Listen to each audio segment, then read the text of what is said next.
Imagine you catch, like, a 7-year-old stealing a bag of chips. Right. You'd probably just give them a stern talking to. Yeah, exactly. Maybe a timeout, and, everyone just moves on. It's typical playground stuff. Totally. But in the world we are exploring today, a stolen bag of chips actually triggers this, like, a full-blown psychological war. Oh, yeah. It escalates so fast. Right, it becomes a systematic framing campaign and ultimately an irreversible social exile. So today, for all of you listening, we're looking at a community pushed to its absolute breaking point. Yeah, we're really looking at how a seemingly minor infraction can just completely expose the structural foundation of a social group. Hmm. It reveals all these like layers of manipulation and deep-seated trauma that actually dictate how people govern each other. For those of you just joining us, today's deep dive pulls from a few really gripping sources. We have a video transcript titled Strike 5 from the YouTube channel BZ, and along with that, a supplementary text breakdown of the whole conflict. Which is super detailed, by the way. It really is. Yeah. And to give you some context, all of this takes place in this highly structured community space that they refer to as the safe haven or the farm. Right. You can kind of think of it as this deeply immersive social ecosystem. The relationships, the hierarchies, the consequences, they are all incredibly real for the people involved here. Absolutely. So, our mission today is to unpack the complex social dynamics of what they're calling BenZito's final verdict. We're going to dissect the anatomy of the systemic bullying campaign led by a figure named Quiwin. Against a young victim named Riley. Right, against Riley. And we're going to examine how the ultimate judge of this community, who goes by BenZito, enforces this shockingly absolute form of justice. Which, really requires us to look past just the surface level drama. Mm-hmm. Because, this isn't just a feud over snacks or like who got caught smoking. It is this clinical case study in how childhood trauma shapes adult rulemaking. Wow, yeah.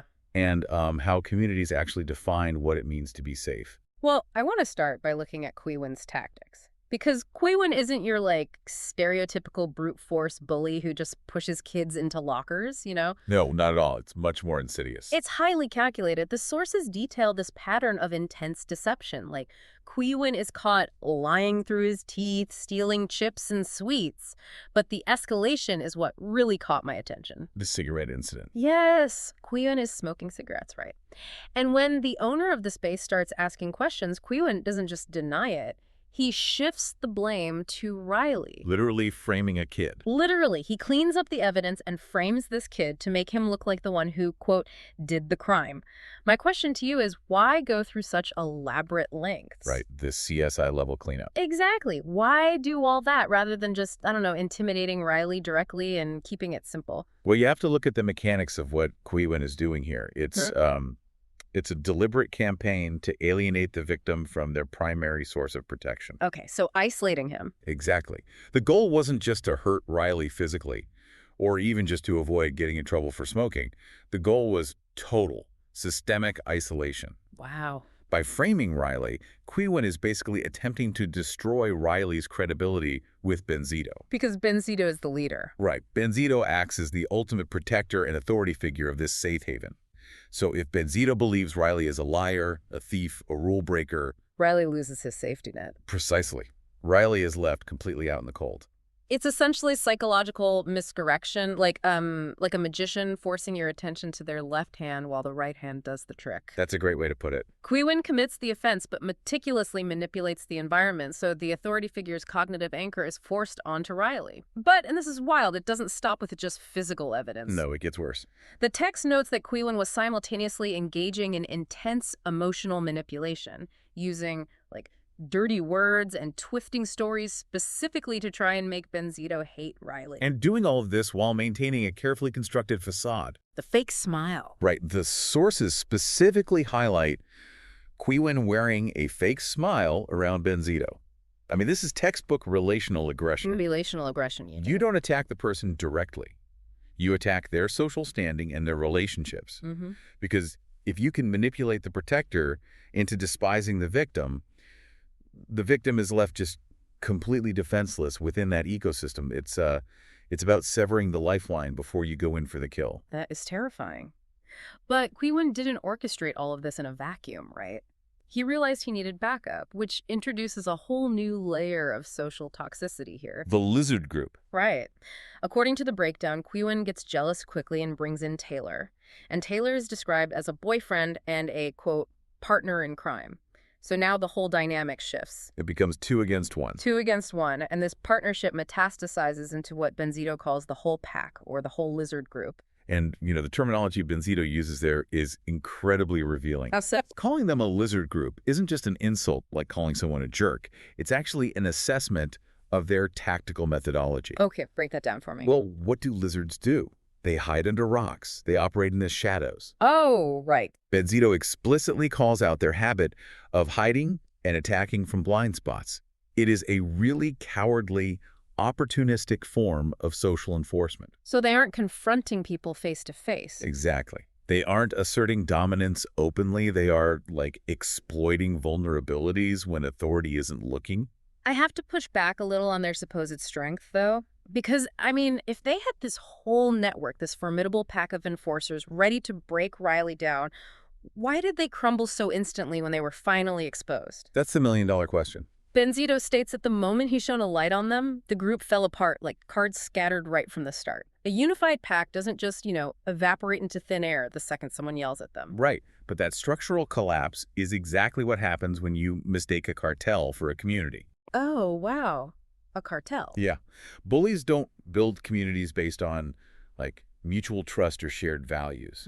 They form cartels based on mutual opportunism and fear. That makes so much sense. Their power relied entirely on secrecy and BenZito's ignorance.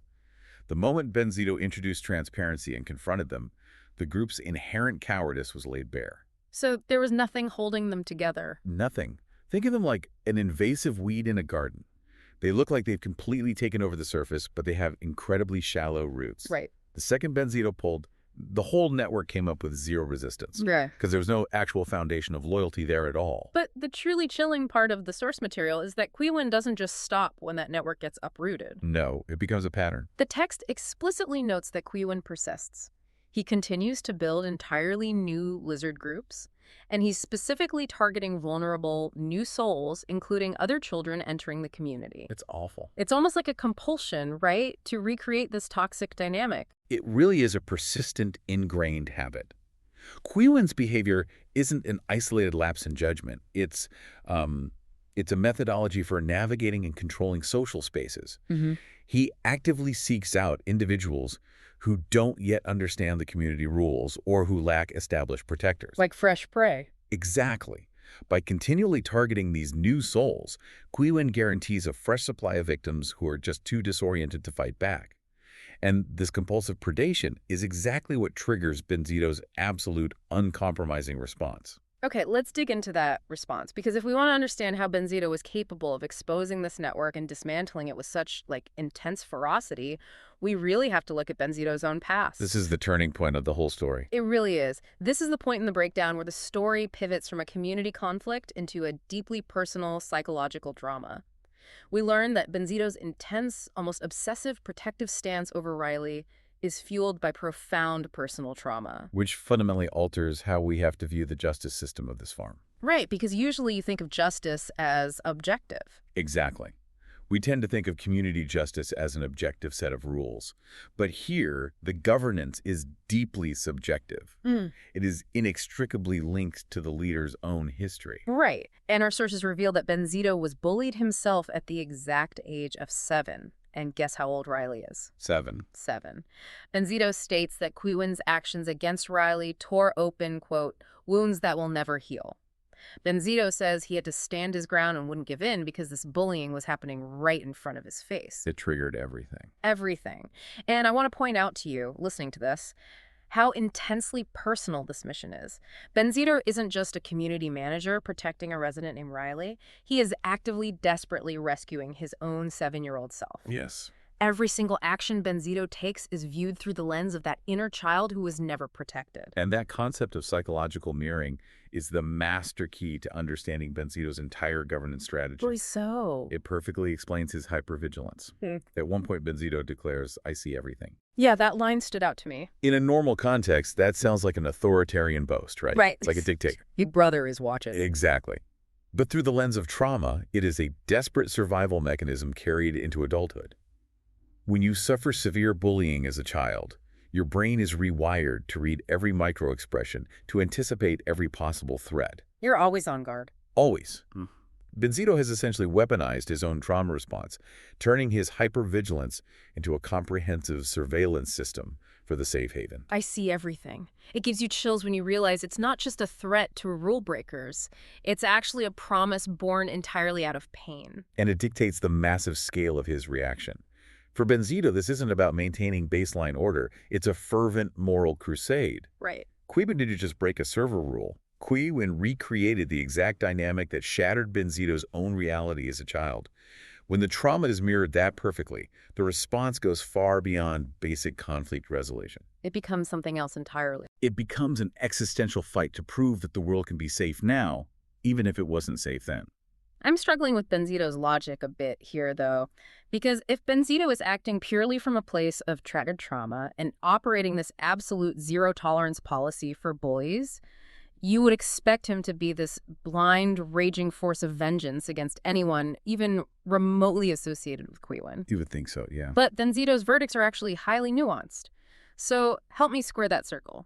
Because looking at Quiwin's cousin, a character named Matayo, BenZito's zero-tolerance policy suddenly looks a lot more complicated. Right. Matayo's inclusion in this narrative is vital because it proves BenZito's justice system isn't just blind rage, it's actually a highly calculated assessment of character. So just to lay it out for everyone, Matayo is Quiwin's cousin and was initially part of this toxic lizard dynamic.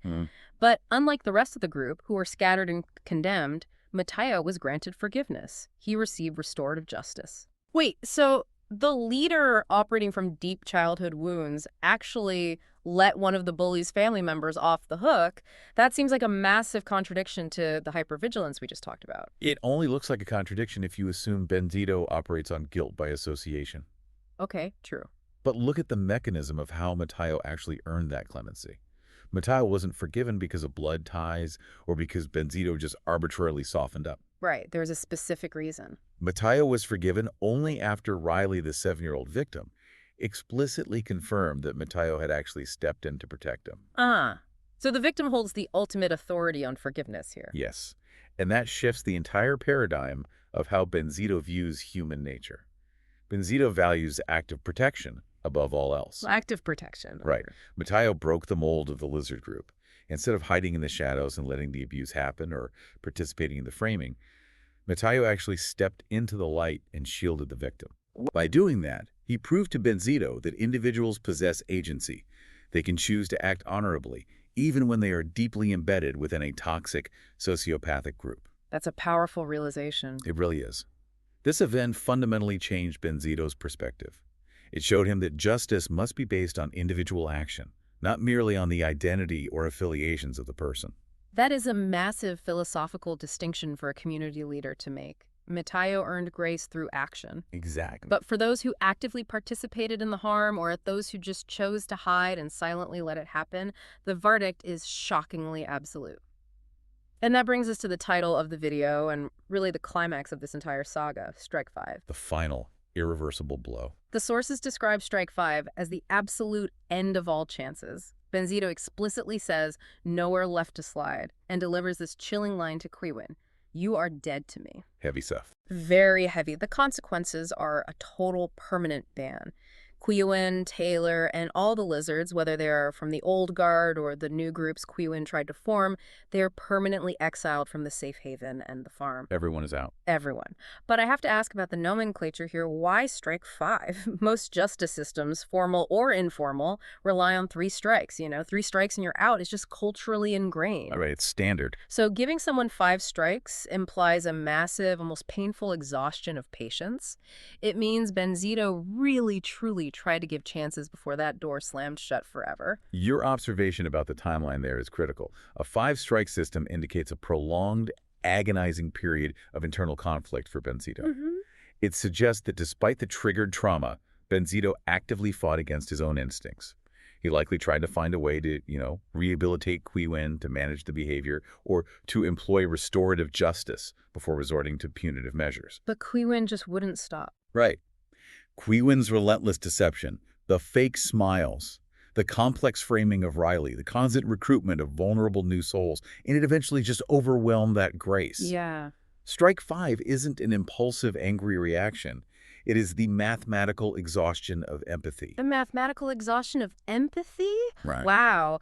And the collateral damage of that exhaustion is intense. According to the text breakdown, this verdict extends outward. Yeah, it hits the family too. Quiwin's family loses all help and association from BenZito. And then there are these incredible micro-rules established for the exile. Micro rules are fascinating. They're insane. It's not just don't log on or don't come around the farm. Yeah. If Quiwin is ever near BenZito out in the broader world, there are strict behavioral mandates. Like what? Quiwin has to walk slower. Quiwin is not allowed to speak. It's a complete systemic erasure of Quiwin's social presence in BenZito's orbit. We really have to analyze why a community leader enforces performative submission like that. Yeah, why go that far? Dictating that someone must walk slower or remain silent isn't just about punishment. It's about neutralizing the specific weapons that were used against them. Oh, I see. Quiwin's weapons were speed, agility, and verbal manipulation. The dirty words, the framing, the lies to the owner. By mandating silence and slow movement, BenZito is clinically disarming the threat. That's brilliant, actually. It is social death.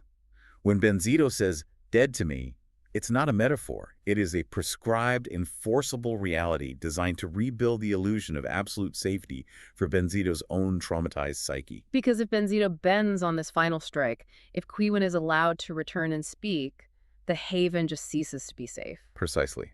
The structural integrity of the entire community relies on this verdict remaining completely irreversible. Right. If the ultimate protector can be compromised by a fake smile or a hollow apology, then the 7-year-olds of the world, both Riley and BenZito's inner child, they're never truly safe. That makes me wonder how this changes the farm moving forward, because this isn't just a closed chapter. It's a foundational myth for how this community operates now. Yeah, if we try to predict the future dynamics, the farm will undoubtedly transition into an ultra-fortified environment. The walls are going way up. Exactly. The baseline assumption of trust is gone. Loyalty, and specifically the active, demonstrable protection of the vulnerable, will become the absolute, non-negotiable law of the land. So you can't just be a passive bystander anymore. No. This event fundamentally changes how members of this community will interact with any outsiders or new souls. Trust will no longer be freely given as a courtesy. It will have to be actively proven. Wow. We will likely see a culture where community members are tested to see if they act like a lizard or if they act like Matteo. It's a complete paradigm shift. I mean, we started this deep dive looking at what initially seemed like a minor dispute. A kid stealing chips, smoking cigarettes, pointing fingers to avoid trouble. Classic playground stuff, right? Right. But by unpacking the mechanisms, the calculated relational aggression, the psychological warfare, we've seen how a stolen snack escalated into a battle for a child's reality. We examined the invasive weed of the lizard group, watching it crumble. The second transparency and authority were applied. And at the very center of this storm, we found BenZito, The ultimate protector. a leader whose intense, hypervigilant justice system was forged in the fires of their own unhealed childhood wounds. It is a profound journey from a petty theft to the irreversible exile of an entire social network, all to ensure a community farm remains a true safe haven. It perfectly illustrates how our earliest, most painful experiences become the architectural blueprints for the walls we build as adults. It really does. And as we wrap up today, I want to leave you with a lingering question to ponder on your own. We've seen how BenZito's trauma created a perfectly protected space for Riley. He built an impenetrable fortress to keep the bullies out.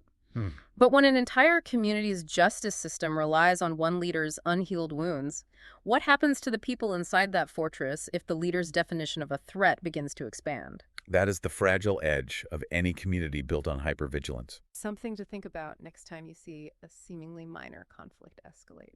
Thank you so much for joining us on this deep dive. We'll catch you on the next one.